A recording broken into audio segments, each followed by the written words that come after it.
له 9 6 سنين عنده 43,000. يعني ما في قبول، الناس مش حابيته وهو قاعد على قلوبهم، بده الناس تتابعه خاوة، بده ينشر خاوة. وحسب اعتقادي ال 43,000 اللي عنده من وراي عقد ما برد علي، يعني محتواه أنا حرفيا أنا ما راح أحكي لكم مين هو ما ولا دام يا اخوان صارت بهاي الطريقة وحبهم لصناعة المحتوى بهاي الطريقة، فأنا حبيبي بلشت الجد.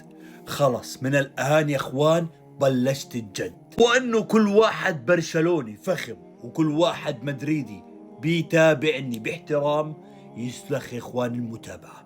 وهذا الرقم اللي شايفينه 43 راح اخليه يوصل لنص مليون ل500,000 متابع بحملة راح يبلشها من اليوم ابو ريان، وراح اظني فيها مستمر في كل يوم وفي كل فيديو، وحملة اوصل فيها 500,000 متابع.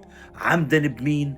بالناس اللي بتقلل مني، لانه الجد بده ايش يا اخوان؟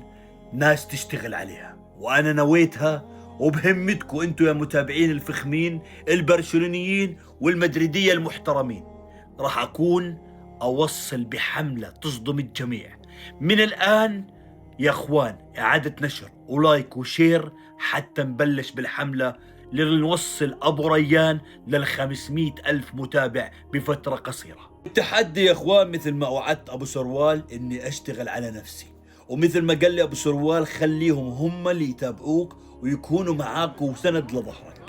انا يا اخوان عندي كأس العالم 2026 وراح اكون معكم باذن الله، وان شاء الله التحدي اللي راح اكون فيه يا اخوان قبل بداية كأس العالم نوصل نصف مليون متابع.